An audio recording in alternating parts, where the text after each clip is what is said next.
What's up, everybody? Welcome back to another episode of Hops Geek News Creator Interview Edition. This is a good one today. But first things first, though, housekeeping items. Go ahead, subscribe, like, share, all of that good stuff. Please help the podcast grow. Help our creators who come on here and get to share their amazing works. Check their things out first and foremost. And you know where to find us. Hops Geek News, podcasting, social media hasn't changed. Hit that link tree up. And if you can't find us in there, man, just drop us a DM. We got you somehow. Today's episode, like I said, really great creator issue. Lauren and I are here.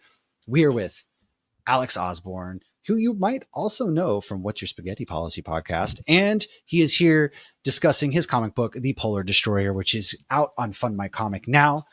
Let's get started. Alex, welcome to the show, man. How's it going?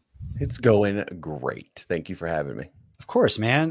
So why don't you go ahead and introduce yourself and then drop your geek origin. Let us know how you kind of got into the comic space and nerd space, dude. Oh, that is, isn't it like the weirdest thing ever when someone asks you that question? Because like you're prepared, and then like when they ask you, you're just like, I don't know. Like I just was. I came out the womb. I don't know. Deep question. Yeah, there's so much involved. The short version is, I mean, I've been reading comics pretty much my entire life. I'm 35, so probably since I was 4. Maybe somewhere in there. My introduction to comics in general was Batman the Animated Series before anything else, and so that sort of has carried it, you know. And then my introduction to Teenage Mutant Ninja Turtles, X-Men, animated series, all those sort of things. So like I'm a '90s kid for sure. Same. And then it's funny because I never really had any aspirations to write a comic book.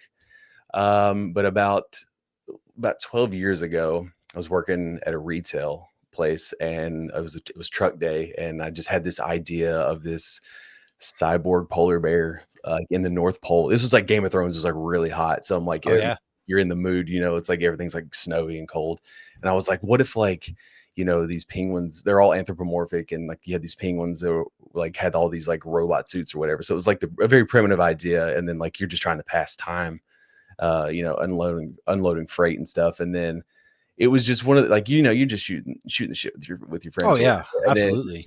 It just never left. Like it was just one of those things. Like I went home and I was like, oh my gosh, I've always thought of myself as like a creative person. I've just never, I'm a big picture person. So like getting like from point A to point C I can do, but it's that B part that's always been really hard. Dude, we're the same in that regard. Yeah. And so I'm an only child too. So I have spent a lot of time in my head and like doing things and like writing things and like creating scenarios and all these sort of things. And as I got older, like I would always be able to like articulate things for people, like, you know, especially like the early Facebook days, like you'd write these nice like posts about, you know, your friends or whatever.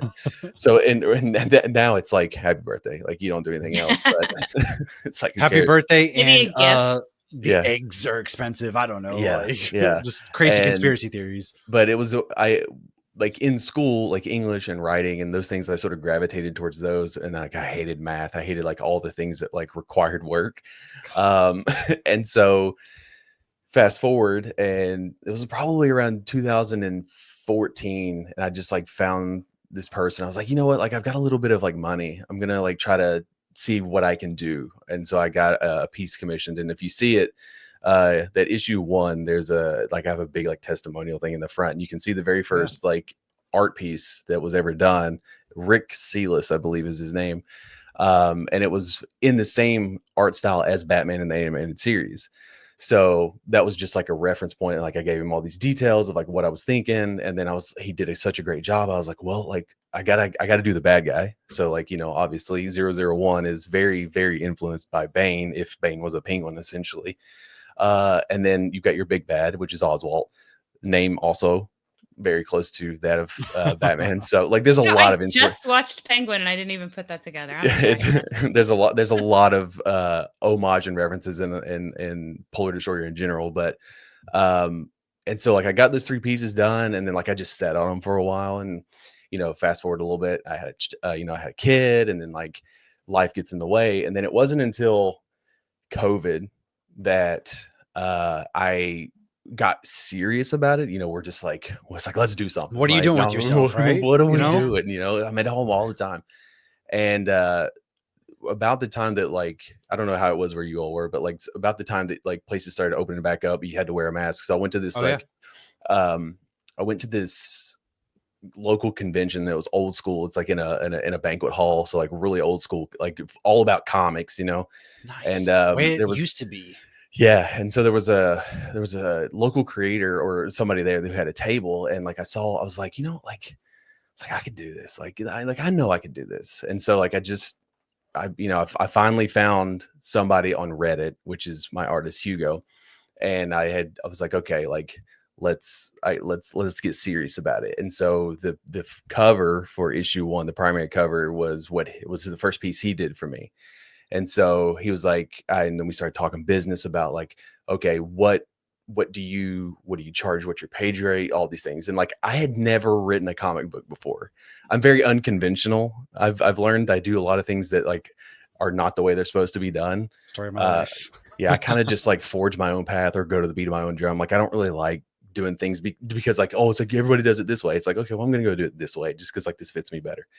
And so we, did a paid, like we talked business back and forth, and we both got like probably a little ahead of ourselves as far as like the time frame it would take and the work it would take and all these things. He's like, finish up the script for me. And I had like doodled down, like had a basic outline of like what 28 pages would look like. So I like sat down and I was like, okay, I'm good. And like, I've got it, panel 1, panel 2, whatever, yada, yada. And I handed it to him. And then like, I was like, in my head, I was like, well, what I want to do for the Kickstarter is like, I want to have 4 pages done and so that I have something to show. But basically the way I operated the first Kickstarter was if it funded, it gets made. If it didn't get funded, it didn't get made. I took all the money because like mine was to ease the burden of creation. I know there's no like, grant, like, oh man, I'm going to be the next Scott Snyder or anything like that. Like I'm literally just doing this because I wanted to. And it was fun, just like, man. It's like a release. Yeah. And it's because I'm not I'm not artistic in any way. So like my imagination and like my ability to write and those sort of things sort of carried me forward on that. And then it's like, well, I'm a very determined person. I'm very stubborn. As we were talking before we started, like you tell me I can't do something and I'm going to do it. That like, gives you the motivation right there. Oh man. I mean, that's exactly me. Like if you tell me I can't do it, it's like, all right, well, I'm going to show you 6 ways that I can. Hold my beer and watch this. Yeah.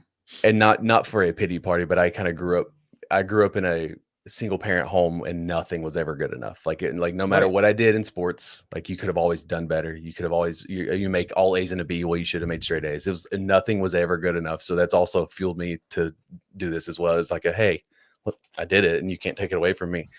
And I don't know if you guys know this, but making a comic book is very, very hard.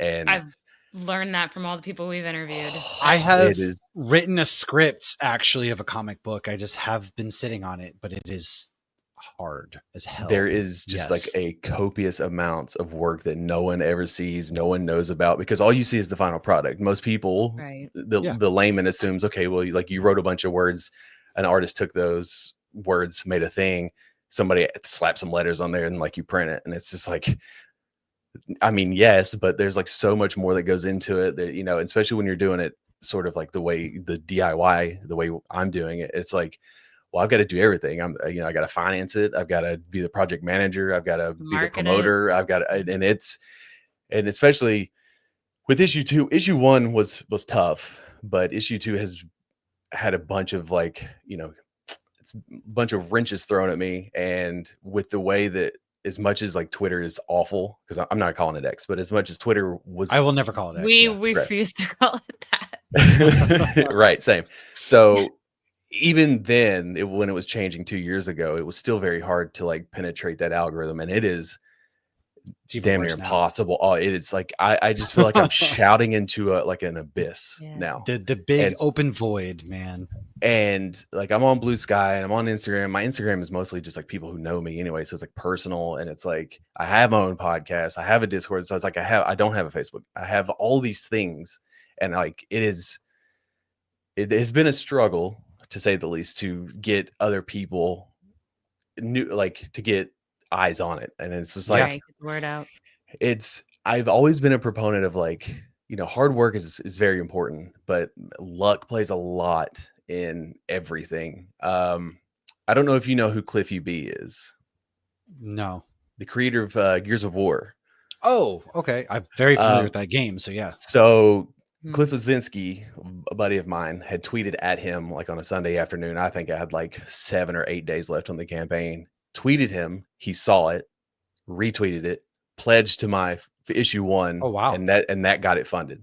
That's Oh, essentially that's like the last thing I awesome. needed to Wow. like put it over the line. So like again, without that, who knows? I mean, maybe it would have anyways, but which then led to another thing. I had him on my podcast, and it was just like That's a all cool these. story. What's really funny is like he had no idea who I was. So when I got him on the podcast, I was like, thanks for backing my book. And he's like, I have no recollection of that. And I'm just like, hey, it's fine. It doesn't matter. I got your money It's okay anyways. because it means something to me. That's okay because Yeah, you got my book. Yeah, he gave me a pull quote for issue 2. So like it's Hell it's yeah, all dude. worked out, but like it's so hard. But I was talking to Jeremiah Sheik, who is the primary artist on cover 1, and we were talking, and I was like, the thing that I've learned very quickly is that you have to love comics because the industry yeah. will not love you back. No.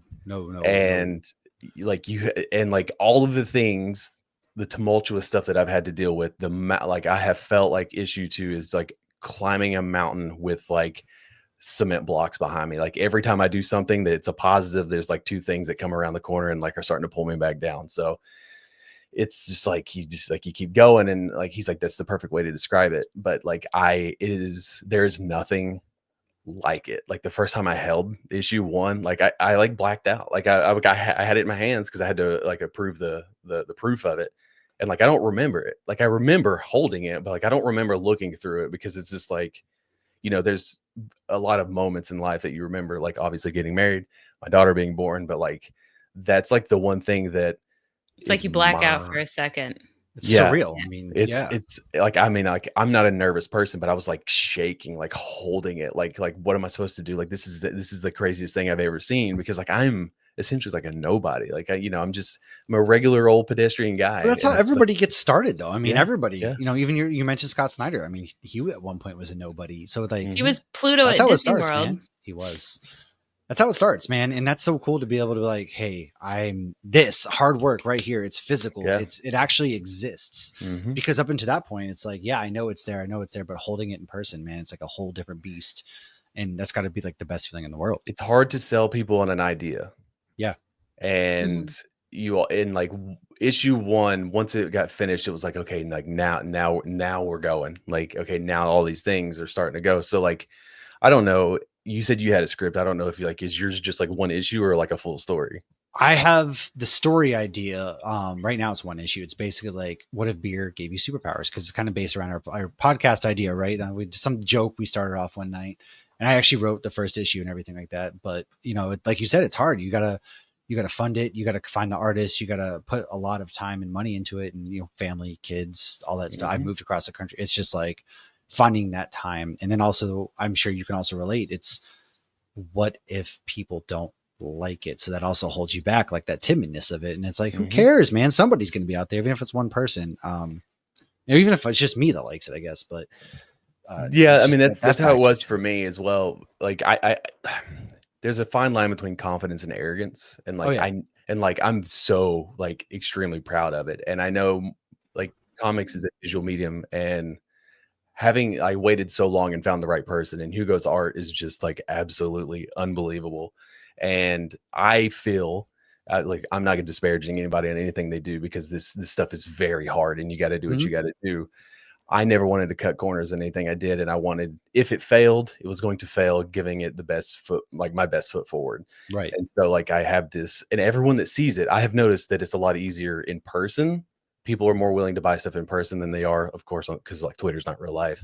No. But you're dependent on those people that aren't real to get that real, to cast the net. Because like you have to have issue 1. So now that I have issue 1, I can go to a local con, and I can now like start to build it up a little bit more.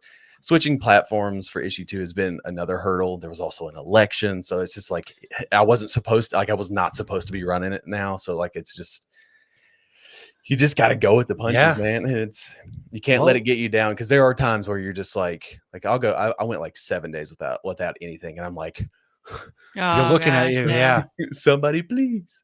So well, let's get into the issue, or what did you have, Lauren? It looked like you. No, that's what I was going to say. Oh, I'm like, yeah, let's talk a little bit about let's talk issue about issue 1, one.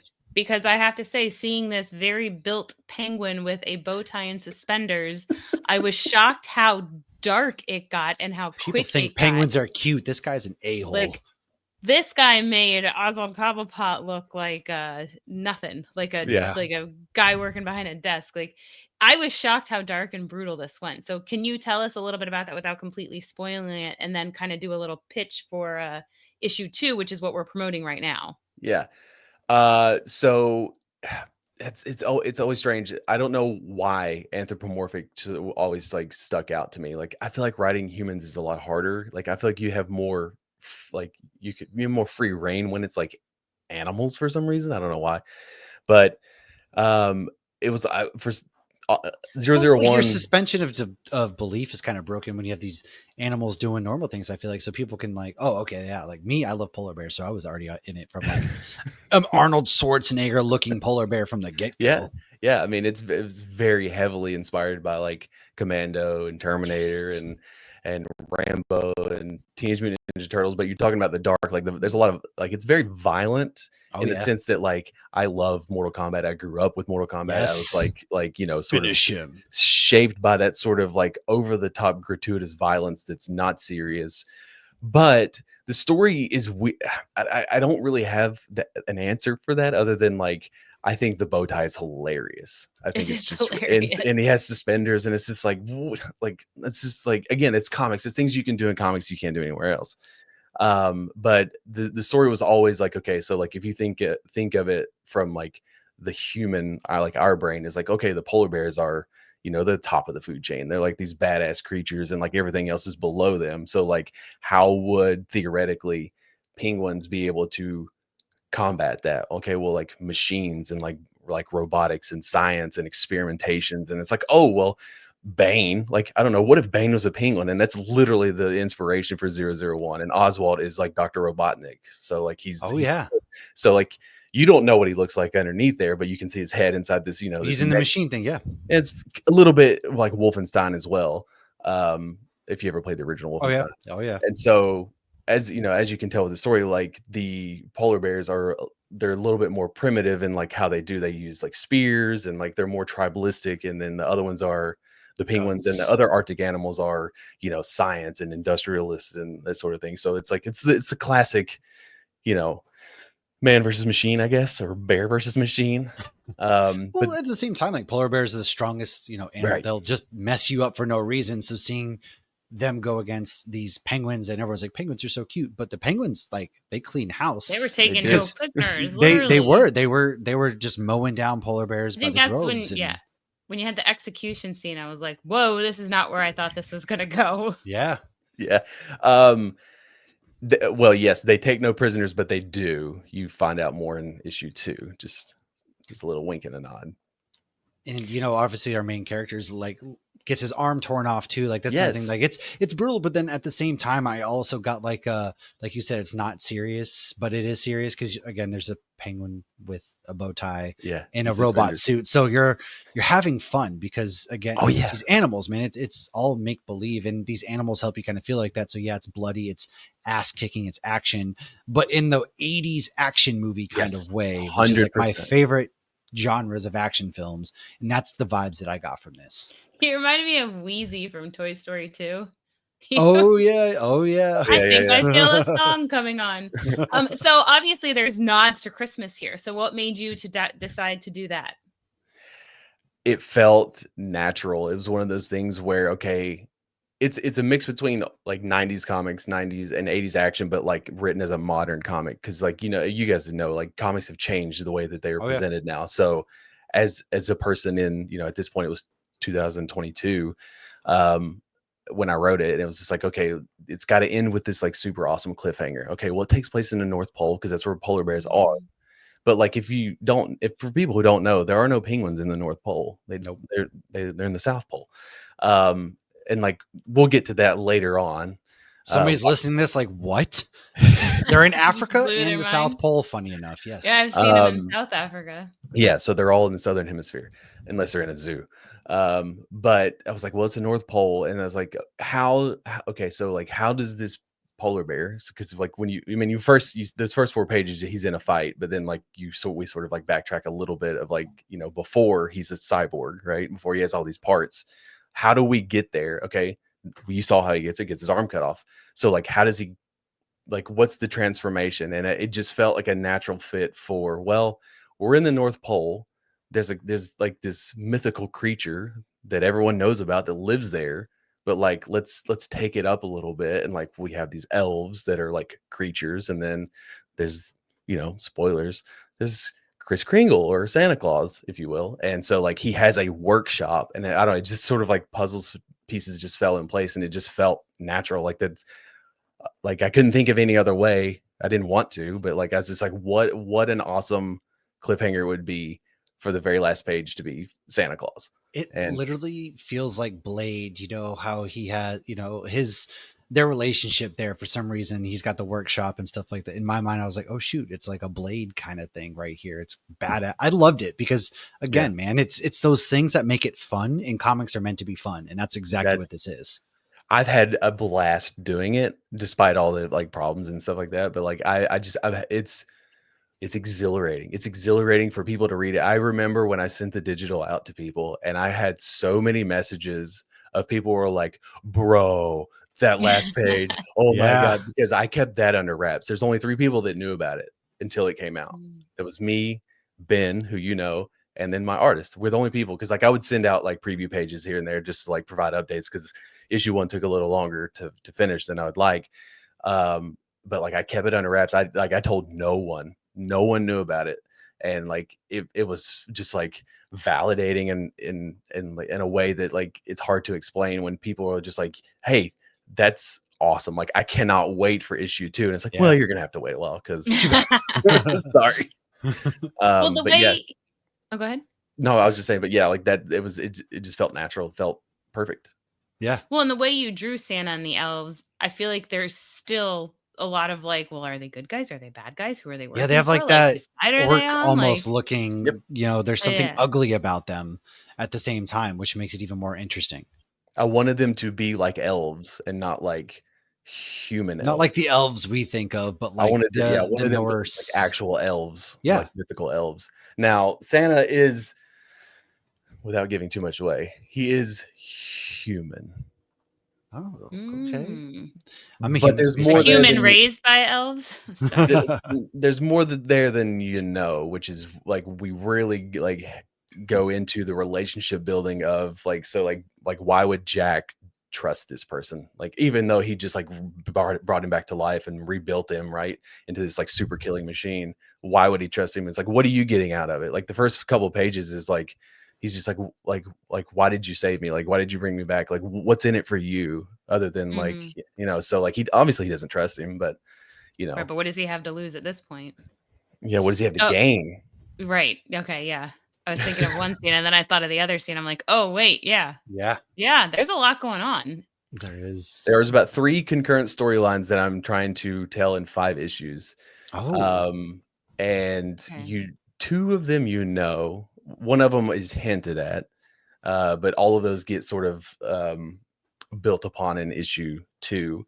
That I had always mapped it out as 5 when I started. I was like, okay, the first one's going to be the introduction. The second one is the exposition and the relationship building. The third one is the culmination. It's going to be Timber, which is the wolf, and Jack. So like, that's the big fight scene there. And then issue 4 would be like going back to those first 4 pages that you saw. So it's 001, which and like the reason his name is, in case anybody doesn't know, is because he's the first successful experiment that didn't die or didn't, whatever. And then obviously the 5th one is the finale. So that's always been the plan, is 5. I have fallen in love when writing Timber though. And I have a story idea that I would like to do as like a one shot, as like to have that'd be fun to have it go concurrently with 3, because 3 is built around that fight between Jack and Timber, but I want to explore. I am a big fan of winning and losing, which is why, by the way, you were talking about Penguin. I love the end of Penguin. I loved it so much. We won't spoil it for anybody who hasn't seen it, but like I love that sort of duality of like you do win, but what's the cost? And like, so keep that in mind with how this goes and how like I plan on doing it. That's terrifying. Yeah. I mean, you got the 5-issue plan. And speaking of that, and then speaking of the win, but at what cost, there's one thing that I really, really love. Ties into the 90s kid thing, which we both are. We're about the same age. It's the whole fact that you have in your rewards, I choose a fatality vote. Tell us about that. That's unique. I've never, ever have seen something like that before, but I love it so much. Ben said the same thing when I told him my plans of what I was going to do. And he's like, because most people have a tier where you can, if you pledge 200, we'll draw you in the book. Well, I can't do that. I don't in this like thing that I'm making, like I can't just draw people. That doesn't work. Right. Sure. Yeah. That's not how that works. Around. There's no human. So obviously Death in the Family is an inspiration where you could call the hotline and decide whether or not Jason Todd lives or dies. So there's that, but also the fatality part. I was like, well, how can I get people to feel like they're more involved in this? And so I was like, well, I'll come up with a couple of ways, again, like homage to like the fatality of like the Mortal Kombat aspect of it. So I'm introducing this character in issue 2 that, spoiler, will die at issue 2 because we've got to have some fodder to build Jack. Of course, up, right? Come on. And so, but this character is like menacing as can be. It's so like I got a sketch for it the other day, and I was just like so hyped. And I just want to show everybody. But like part of that tier is like you're the only people that get to see it, right? And then you'll get to you get to see that. You'll get to see the full splash page reveal, and then you get to participate in a vote when the campaign is over. I'll send it out when we get close to it, and then like majority wins. Like if there's some sort of tie, then we'll send it back. But I don't know. I thought it was a really unique idea. I thought it would like carry the campaign a little bit more, but again, it's not, and that's fine.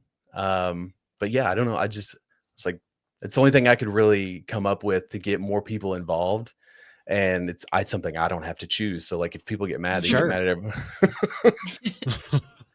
But it's cool though, because that's what caught my eye. I mean, you have other things like trading cards and stickers, but like the fatality, I was like, oh, this makes sense. Because again, in issue 1, we have body parts getting ripped to pieces. It's very bloody. It's very gruesome. And it's very, Mortal Kombat-esque, Street Fighter-esque. So I was like, oh, this works. It's rad as hell. So obviously the campaign is getting ready. We have, by the time this comes out, probably got a week left. And final week right now, you're 70% there. You're over that. The initial 50% is down. So people, like, seriously, I really hope people take the time to get their hands on this, because I can tell you right now, man, issue 1 is rad as hell. Are you going to be doing any Comic-Cons now, since we kind of talked about going to conventions? Do you have any on the dock?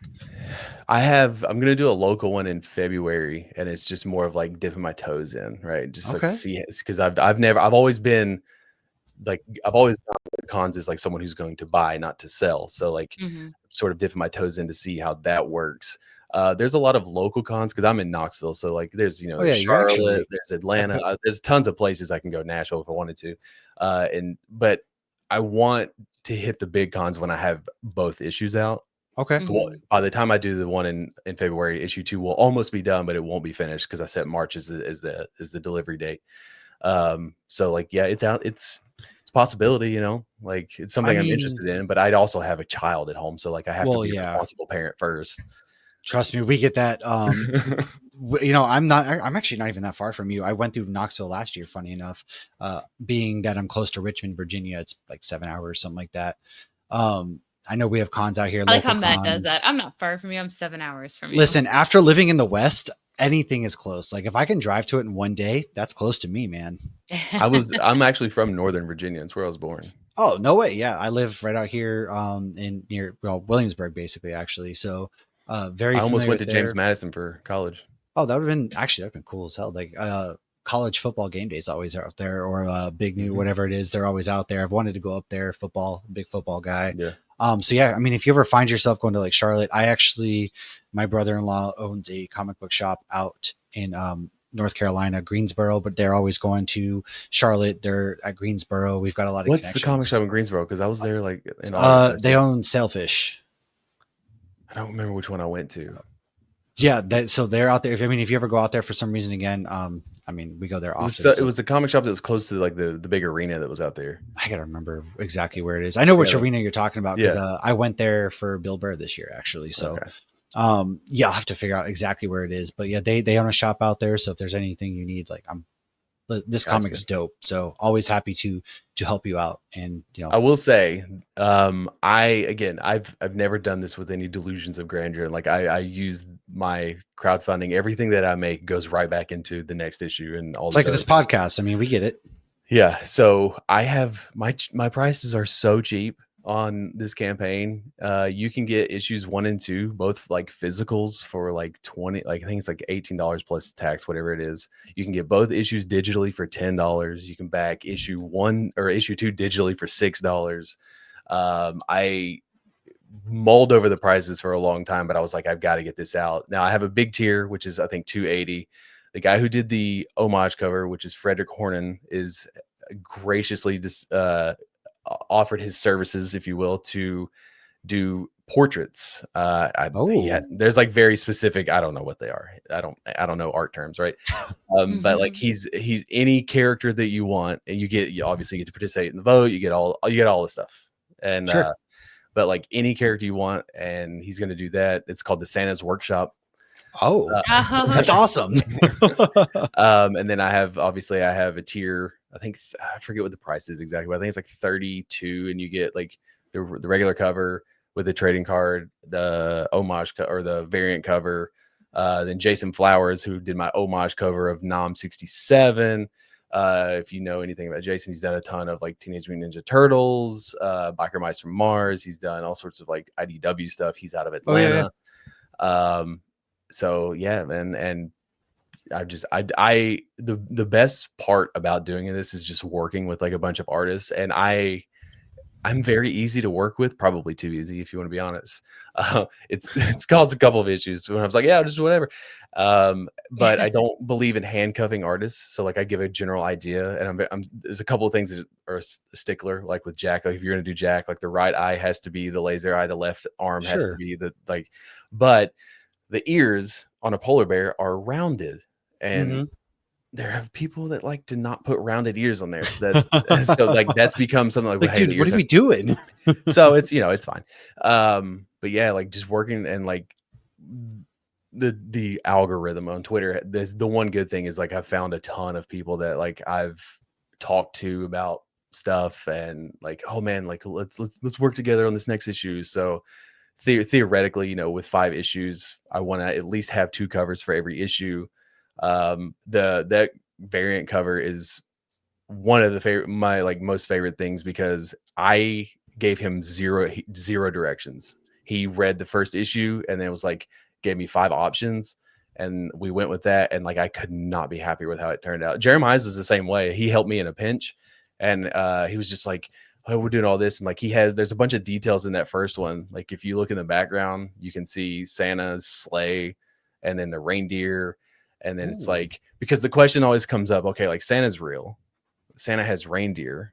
Are reindeer anthropomorphic in this universe? Oh, that's a good, I didn't even think about that. The answer is no. That'd be creepy. Oh, dang okay. it. Let's say we did see a silhouette, and it looked like a classic silhouette of Santa flying. But yeah, that would be creepy if you have a bunch of... There was some movie that did that. It was probably that really raunchy cartoon with Seth Rogen on HBO. I was hoping. Oh God. Oh yeah, I was hoping that new movie with The Rock and Chris Evans was red one, yeah. So like, it's crazy how many people have like tweeted at me or like texted me when they saw that trailer, and like, dude, they're still in your gimmick. There's a polar bear in it. Yeah, I thought about that today when I was reading it. Yes. I went to read one, and I was like, well, they didn't steal it, but it's fine. Well, that's awesome. But as we kind of wrap up here, man, where can people find you at on social media, all that good stuff? It's a loaded question now because there's a mass exodus. There on is Twitter. so many places to. Oh my god.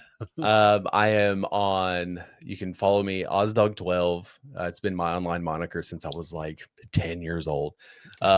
Anywhere. So I'm on Instagram, Twitter, Blue Sky. I don't know what is it. It's like Ozdog12.bksy, If you just whatever go to it is. Blue Sky on the app, I feel like if you just look up the username, it should come up. You should. Yeah, you unless should find it me. crashes again because they're being overloaded right now.